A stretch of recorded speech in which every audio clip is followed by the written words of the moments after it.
Good morning, everyone.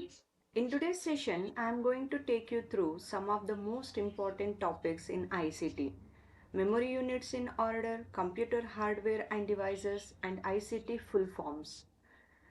Dear aspirants, trust me, from these three units, they will cover most of the questions for almost all the government exams. Yes, dear aspirants.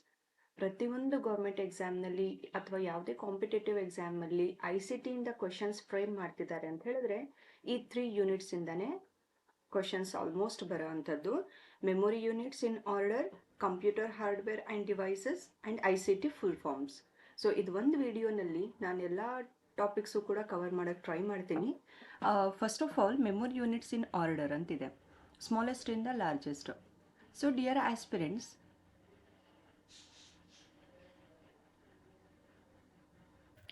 ಇಲ್ಲಿ ನೋಡಿ, order ಏನು, unit ಏನು, ಅದರದ್ದು symbol ಏನು, equivalent ಯಾವುದಕ್ಕೆ, ಮತ್ತು ಒಂದು ಎಕ್ಸಾಂಪಲಿಂದನೂ ಕೂಡ ನಾನು ನಿಮಗೆ ಎಕ್ಸ್ಪ್ಲೈನ್ ಮಾಡ್ತೀನಿ. ಫಸ್ಟ್ ಆಫ್ ಆಲ್ ಬರೋ ಅಂಥದ್ದು ಫಸ್ಟ್ ಆರ್ಡರ್ನಲ್ಲಿ ಬಿಟ್ ಅಂತ ಹೇಳಿ. ಓಕೆ, ಸೊ ಬಿಟ್ಟಿಗೆ ಸಿಂಬಲ್ ನಾವು ರೆಪ್ರೆಸೆಂಟ್ ಮಾಡೋದು ಬಿ. ಇದ್ರದ್ದು ಮೀನಿಂಗ್ ಏನು ಅಂತ ಹೇಳಿದ್ರೆ ಬೈನರಿ ಡಿಜಿಟ್ಸ್ 0 or 1, ತುಂಬ ಸ್ಮಾಲೆಸ್ಟ್ ಡೇಟಾ, ನೆಗ್ಲಿಜಿಬಲ್ ಡೇಟಾ ಅಂತ ಹೇಳ್ತೀವಲ್ಲ ಹಾಗೆ. ಸೊ ಮೆಮೊರಿ ಯೂನಿಟ್ಸ್ನಲ್ಲಿ ಫಸ್ಟ್ ಬರೋದು bit, next nibble, next byte, next kilobyte. ಈ ನಾಲ್ಕನ್ನು ಒಂದೇ ಗೋನಲ್ಲಿ ನೀವು ಅದನ್ನು ರೀಕಾಲ್ ಮಾಡ್ಕೋಬೇಕು. ಬಿಟ್, ನಿಬಲ್, ಬೈಟ್, ಕಿಲೋಬೈಟ್ ಇದು ಕೂಡ ಒಂದು ಪಾಸಿಬಲ್ ಕ್ವೆಶನ್ ಆಗಬಹುದು. ಈ ನಾಲ್ಕು ಕೊಟ್ಬಿಟ್ಟು which among these is the smallest memory unit ಅಂತ ಕೇಳ್ಬೋದು ನಿಮಗೆ. So don't get confuse, bit is the smallest one. Okay, so ಈ ನಾಲ್ಕನ್ನು ನೆನಪು ಇಟ್ಕೊಳ್ಳೋಕ್ಕೆ ನಾನು ಒಂದು ಶಾರ್ಟ್ಕಟ್ ಸ್ಮಾರ್ಟ್ ಸ್ಟ್ರಾಟಜಿನೂ ಕೂಡ ಮಾಡಿದ್ದೀನಿ. ಇದನ್ನು ಹೀಗೆ ನೆನಪು ಇಟ್ಕೋಬೋದು: ಭಾಗ್ ನಕ್ಕೋ ಭಾಗ್ ಕಾರ್ತಿಕ್ ಅಂತ ನೆನಪು ಇಟ್ಕೋಬೋದು. ಇಲ್ಲಿ ನಾನು ಕೊನೆಯಲ್ಲಿ ಕೂಡ ಇಲ್ಲಿ ತೋರಿಸಿದ್ದೀನಿ ನೋಡಿ. ಏನು ಮೆಮೊರಿ ಯೂನಿಟ್ಸ್ ಇದೆ? ಫಸ್ಟು ಬಿಟ್, ನಿಬಲ್, ಬೈಟ್ ಮತ್ತು ಕಿಲೋಬೈಟ್ ಅಲ್ವಾ. ಈ ನಾಲ್ಕಕ್ಕೆ ನೀವು ಹೇಗೆ ನೆನಪು ಇಟ್ಕೋಬಹುದು ಅಂತ ಹೇಳಿದ್ರೆ, ಜಸ್ಟ್ ಅ ಮಿನಿಟ್.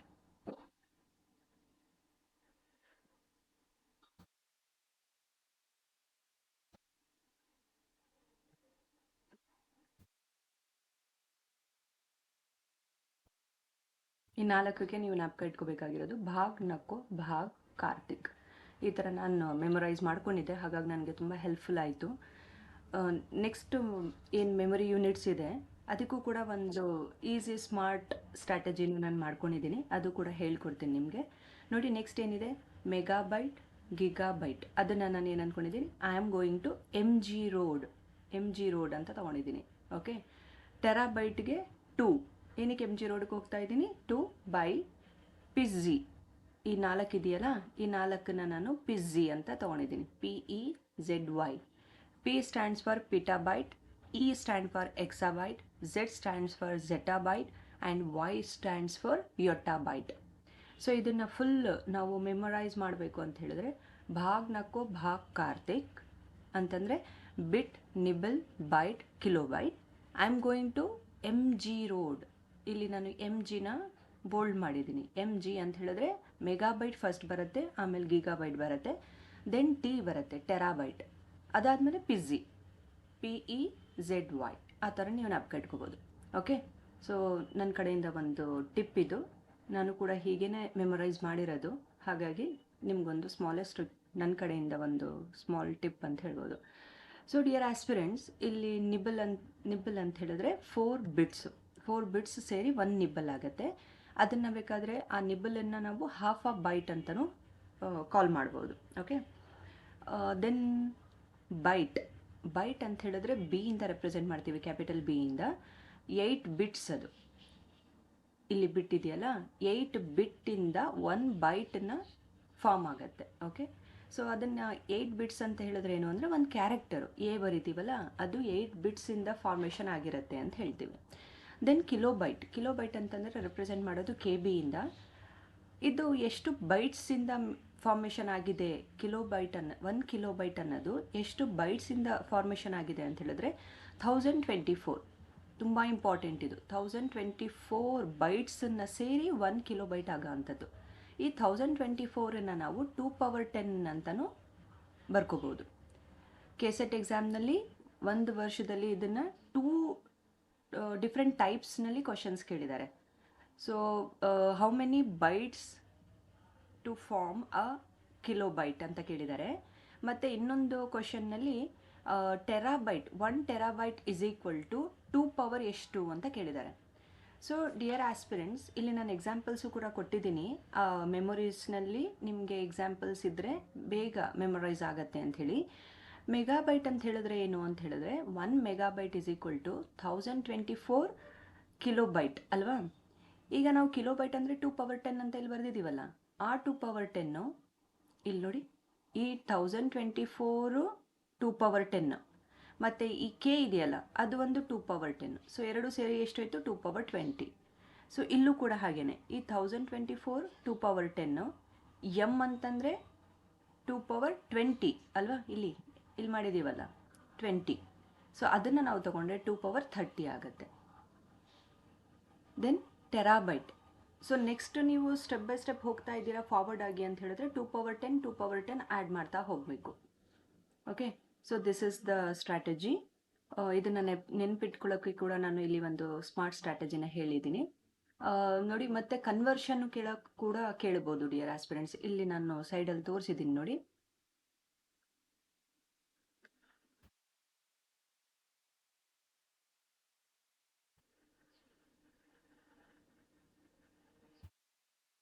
ಇಲ್ಲಿದೆ ನೋಡಿ, 1 MB ಅದನ್ನು ನಾವು ಹೇಗೆ ಬರಿಬೋದು ಅಂದರೆ 1024 ಕಿಲೋ ಬೈಟ್ಸ್ ಅಂತ ಬರಿಬೋದು. ಈ ಕಿಲೋ ಅಂತಿದೆಯಲ್ಲ, ಕಿಲೋನು ಕೂಡ ನಾವು 1024 ಅಂತ ಬರಿಬೋದಲ್ವಾ, 1024 ಬೈಟ್ಸ್ ಅಂತ ಬರಿಬೋದು. ಈಗ ನಿಮಗೆ ಗೊತ್ತು 1024 ಅನ್ನೋದು 2 ಪವರ್ 10 ಅಂತ ಬರ್ಕೋಬೋದು. ಸೊ ಈ 1024ನ್ನು 2 ಪವರ್ 10 ಅಂತ ಬರಿಬೋದು. So together 2 bases are same, so add the powers ಅಂತ ಆಗುತ್ತೆ, ಬೇಸಿಕ್ ಮ್ಯಾಥಮೆಟಿಕ್ಸ್. ಸೊ ಅದನ್ನು ಯೂಸ್ ಮಾಡಿಕೊಂಡ್ರೆ 2 ಪವರ್ 20 ಬೈಟ್ಸ್ ಅಂತ ಆಗುತ್ತೆ. ಸೊ ಹೀಗೆ ಇದು ಕೂಡ ಕನ್ವರ್ಷನ್ ಕೇಳ್ಬೋದು ನಿಮಗೆ. ಡಿಯರ್ ಆಸ್ಪಿರೆಂಟ್ಸ್, ಒಂದು ಮೆಮೊರಿಯಿಂದ ನೆಕ್ಸ್ಟ್ ಮೆಮೊರಿಗೆ ಹೋಗ್ತಾ ಇದ್ದೀವಿ ಅಂತಂದರೆ 1024 ನೆಕ್ಸ್ಟ್ ಏನಿರುತ್ತೆ ಅದನ್ನು ಬೈಟ್ಸ್ ಜೊತೆ ಆ್ಯಡ್ ಮಾಡಬೇಕು. So 1024 can also be written as 2 power 10. Okay, so this is the strategy. So next ನೋಡಿ ಡಿಯರ್ ಆಸ್ಪಿರೆಂಟ್ಸ್, ಇಲ್ಲಿ ನಾನು ICT ಫುಲ್ ಫಾರ್ಮ್ಸ್ ಅಂತ ತೊಗೊಂಡಿದ್ದೀನಿ. Most important for any competitive exam and particularly for KSET 2025. Okay, so first one is ICT. What you mean by ICT? Information and communication technology. ಇದ್ರದ್ದು use ಎಲ್ಲಿ ಅಂತ ಹೇಳಿದ್ರೆ computers, net ಅಥವಾ mobile ಅದೆಲ್ಲ use ಮಾಡ್ತೀವಲ್ಲ, ಅಲ್ಲಿ ICTನ ಯೂಸ್ ಮಾಡ್ಕೊಳ್ತೀವಿ ಅಂತ ಹೇಳ್ತೀವಿ. So next is HTTP, hyper text transfer protocol. Okay, ನಾವು ಯೂಶ್ವಲಿ ಇದನ್ನು ವೆಬ್ಸೈಟ್ಸಲ್ಲಿ ಯೂಸ್ ಮಾಡ್ತೀವಿ, HTTP ಅಥವಾ HTTPS ಈ ಥರದ್ದು ನೋಡಿದ್ದೀರಾ ಅನ್ಸತ್ತಲ್ಲ. ಸುಮಾರು ವೆಬ್ಸೈಟ್ಸನ್ನು ನಾವು ಓಪನ್ ಮಾಡಬೇಕಾದ್ರೆ HTTP ಅಥವಾ HTTPS ಯೂಸ್ ಮಾಡ್ತೀವಿ. ಸೊ ಅದರದ್ದು ಅಬ್ರಿವೇಷನ್ ತುಂಬ ಇಂಪಾರ್ಟೆಂಟು. ಒಂದು ಮೈಸೂರು ಯೂನಿವರ್ಸಿಟಿಯಿಂದ ಎಕ್ಸಾಮ್ ಕಂಡಕ್ಟ್ ಮಾಡಬೇಕಾದ್ರೆ KSET ಎಕ್ಸಾಮಿನೇಷನಲ್ಲಿ ಇದು ಕೇಳಿದ್ದಾರೆ ಕ್ವಶನ್ ಕೂಡ, HTTPS ಆ ಎಸ್ ಏನು ಸ್ಟ್ಯಾಂಡ್ ಆಗುತ್ತೆ ಅಂಥೇಳಿ. ಸೊ ಇಲ್ಲಿದೆ ನೋಡಿದ್ದೀರ aspirants, S is stand for secure, hyper text transfer protocol secure ಅಂತ ಹೇಳ್ತೀವಿ. ಸೊ HTTPS ಅಂತ ಬರುತ್ತೆ. ಸೆಕ್ಯೂರ್ ವೆಬ್ಸೈಟ್ಸ್ನಲ್ಲಿ ಎಸ್ಸು ಕೂಡ ಆ್ಯಡ್ ಆಗಿರುತ್ತೆ. ಸೊ ಡಿಯರ್ ಆಸ್ಪಿರೆಂಟ್ಸ್, ಇದನ್ನು ನೀವು ಈಗ ನೋಟ್ ಮಾಡ್ಕೊಳ್ಳೋಕ್ಕಾಗಲ್ಲ, ಲಾಸ್ಟ್ ಮಿನಿಟ್ ರಿವಿಷನ್ ಇದು, ಜಸ್ಟ್ ನಾಳೆನೇ ಎಕ್ಸಾಮ್ ಇರೋದು ಅಂತ ಹೇಳಿದ್ರೆ ಇದ್ರದ್ದು ಸ್ಕ್ರೀನ್ಶಾಟ್ ತೊಗೊಳ್ಳಿ. ನೆಕ್ಸ್ಟ್ ಎಕ್ಸಾಮ್ಗೆ ಹೋಗೋಕ್ಕಿಂತ ಮುಂಚೆ ಒಂದು ಸಲ ರಿವೈಸ್ ಮಾಡ್ಕೊಂಡು ಹೋಗಿ. Then URL stands for uniform resource locator. Website address ಏನು ಅಂತಂದರೆ www.kset.ac.in ಈ ಥರದ್ದೆಲ್ಲ ಬರೀತೀವಲ್ಲ, ಅದನ್ನು URL ಅಂತ ಹೇಳ್ತೀವಿ. IP ತುಂಬ important, internet protocol, unique address of each device. ಇದಿದೆ ನೋಡಿ, ಇಲ್ಲೇನಿದೆ 4, ಲ್ಯಾನ್, ಮ್ಯಾನ್, ವ್ಯಾನ್, ಪ್ಯಾನ್, ಇದು ಕೂಡ ತುಂಬ ಇಂಪಾರ್ಟೆಂಟ್ ಆ್ಯಂಡ್ KSET ಅಥವಾ NTA ಫೇವ್ರೆಟ್ ಟಾಪಿಕ್ ಅಂತ ಹೇಳ್ಬೋದು. LAN stands for local area network, ಅಂತಂದರೆ ಸ್ಕೂಲ್ ಅಥವಾ ಆಫೀಸಸಲ್ಲಿ ವೈಫೈ ಇರುತ್ತಲ್ಲ ಹಾಗೆ. ಇದರಲ್ಲಿ 2 ಪಾಸಿಬಿಲಿಟೀಸ್ ಇದೆ ಡಿಯರ್ ಆಸ್ಪಿರೆಂಟ್ಸ್. ಒಂದು, ಲ್ಯಾನನ್ನು ಅಬ್ರಿವೇಷನ್ ಮಾಡಿ ಅಥವಾ ಫುಲ್ ಫಾರ್ಮ್ ಮಾಡಿ ಇದ್ರದ್ದು ಏನು ಫುಲ್ ಫಾರ್ಮ್ ಆಗುತ್ತೆ ಅಂತ ಕೇಳ್ಬೋದು. ಅಥವಾ ಇನ್ನೊಂದು ಏನು ಕೇಳ್ಬೋದು, ಎಕ್ಸಾಂಪಲ್ಸ್ ಕೊಟ್ಟು wifi in school or office, city wide network ಅಥವಾ ಇಂಟರ್ನೆಟ್ ಇಟ್ ಸೆಲ್ಫ್ ಅಥವಾ ಬ್ಲೂಟೂತ್ ಆ್ಯಂಡ್ ಹಾಟ್ಸ್ಪಾಟ್, ಈ ಥರದ್ದು 4 ಆಪ್ಷನ್ಸ್ ಕೊಟ್ಟು ಲ್ಯಾನ್ ಏನು ರೆಪ್ರೆಸೆಂಟ್ ಮಾಡುತ್ತೆ ಅಂತ ಕೇಳ್ಬೋದು. ಇದು ಒಂದು ಹೊಸ ಟ್ರಿಕ್ಕು ಕೆಸೆಟ್ ಅಥವಾ NTA ಅವರು ಯೂಸ್ ಮಾಡಿರೋದು, KEA ಅವರು ಯೂಸ್ ಮಾಡಿರೋದು. ಎಕ್ಸಾಂಪಲ್ಸ್ ಕೊಟ್ಬಿಟ್ಟು ಅದರಲ್ಲಿ ನೀವು ಐಡೆಂಟಿಫೈ ಮಾಡಬೇಕು, LAN network, man network, van network ಅಥವಾ ಪ್ಯಾನ್ ನೆಟ್ವರ್ಕ ಅಂಥೇಳಿ. ಸೊ ಇದ್ರದ್ದೆಲ್ಲ ಅಬ್ರಿವೇಷನ್ಸ್ ಇಲ್ಲಿದೆ ನೋಡಿ. Metropolitan area network, wide area network and personal area network. ಇದು 4 ಕೂಡ ತುಂಬ ಇಂಪಾರ್ಟೆಂಟ್ ಡಿಯರ್ ಆಸ್ಪಿರೆಂಟ್ಸ್. ಇದಕ್ಕೆ ಎಕ್ಸಾಂಪಲ್ಸು ಕೂಡ ಕೊಟ್ಟಿದ್ದೀನಿ. ಮ್ಯಾನ್ ಅಂತ ಹೇಳಿದ್ರೆ city wide network, okay. Wide area network ಅಂತ ಹೇಳಿದ್ರೆ ಇಂಟರ್ನೆಟ್ಟನ್ನೇ ವೈಡ್ ಏರಿಯಾ ಅಂತ ಹೇಳೋದು. ದೆನ್ ಪರ್ಸ್ನಲ್ ಏರಿಯಾ ನೆಟ್ವರ್ಕ್ ಅಂತಂದರೆ ನಮ್ಮ ಮೊಬೈಲ್ ಫೋನ್ಸಲ್ಲಿ ನಮಗೆ ಪರ್ಸ್ನಲ್ ಆಗಿರುತ್ತಲ್ಲ, ಬ್ಲೂಟೂತ್ ಅಥವಾ ಹಾಟ್ಸ್ಪಾಟ್, ಅದನ್ನು ಹೇಳ್ತೀವಿ, okay. So then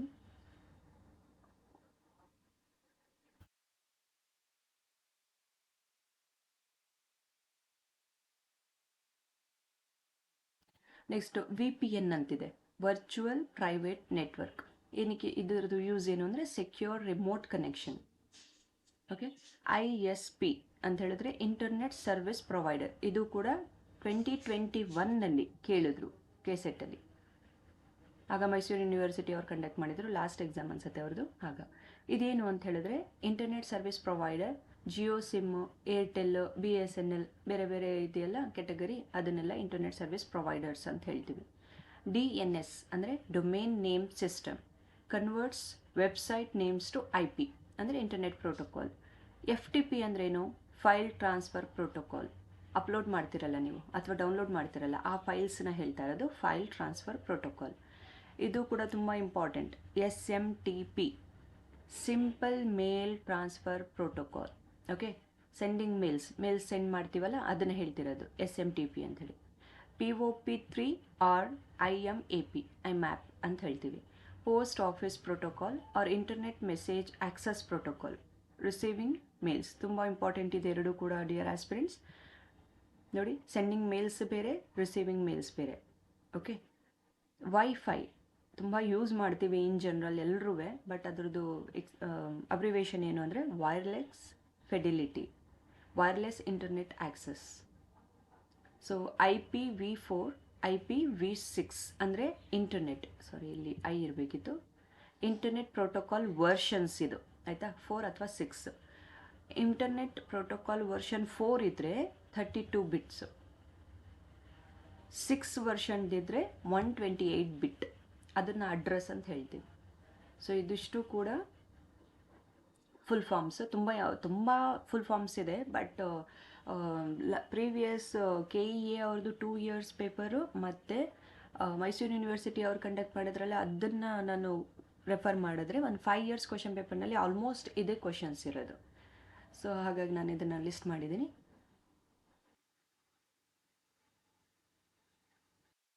So dear aspirants, last topic of today's video, computer hardware and devices.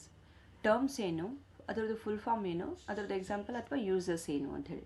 CPU ಎಲ್ಲರಿಗೂ ಗೊತ್ತಿರೋಂಥದ್ದು, central processing unit, brain of the computer ಅಂತ ಹೇಳ್ತೀವಿ ಇನ್ ಸಿಂಪಲ್ ವರ್ಡ್ಸ್. UPS ತುಂಬ ಇಂಪಾರ್ಟೆಂಟ್ ಕ್ವಶನ್. ಇದು ಕೂಡ ಒಂದು ಇಯರ್ ಕೆಸೆಟ್ ಎಕ್ಸಾಮ್ನಲ್ಲಿ ಕೇಳಿದರು. ಅನ್ಇಂಟರಪ್ಟಿಬಲ್ power supply. Power ಹೋದಾಗ ತಾನೇ ನಾವು ಅದನ್ನು UPS ಆನ್ ಮಾಡೋದು, ಜನ್ರೇಟರ್ ಅಥವಾ UPS ಆನ್ ಮಾಡ್ತೀವಲ್ವ, ಅದರದ್ದು ಮೀನಿಂಗ್ ಏನು ಅಂದರೆ uninterruptible power supply. Backup power for PC. ಈಗ ನಾವೇನಾದರೂ ಇಂಪಾರ್ಟೆಂಟ್ ವರ್ಕ್ ಮಾಡ್ತಾ ಇರ್ತೀವಿ, ಪವರ್ ಹೊಟ್ಟೋದ್ರೆ ಎಲ್ಲ ಡೇಟಾ ನಮಗೆ ಡಿಲೀಟ್ ಆಗೋಗುತ್ತಲ್ಲ, ಸೊ ಅದನ್ನು ಸೆಕ್ಯೂರ್ ಮಾಡೋಕ್ಕೋಸ್ಕರ UPSನ್ನು ಯೂಸ್ ಮಾಡ್ಕೊಳ್ತೀವಿ. USB, ಯೂನಿವರ್ಸಲ್ ಸೀರಿಯಲ್ ಬಸ್, ಅದನ್ನು USB ಅಂತ ಹೇಳಿದ್ರೆ ಪೆನ್ ಡ್ರೈವ್ ಕೇಬಲ್ ಕನೆಕ್ಷನ್, ಅದನ್ನು ಹೇಳ್ತೀವಿ. BIOS ಇಲ್ಲಿ ಕೂಡ ನಾನು ಮೆನ್ಷನ್ ಮಾಡಿದ್ದೀನಿ, ಕೆಸೆಟ್ 2021ನಲ್ಲಿ ಈ ಕ್ವಶನು ಕೂಡ ಕೇಳಿದ್ರು. Basic input output system. Computer starts computer hardware, okay.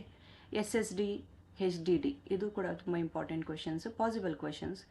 Solid state drive, hard disk drive, ಇದು ಫಾಸ್ಟ್ ಸ್ಟೋರೇಜ್.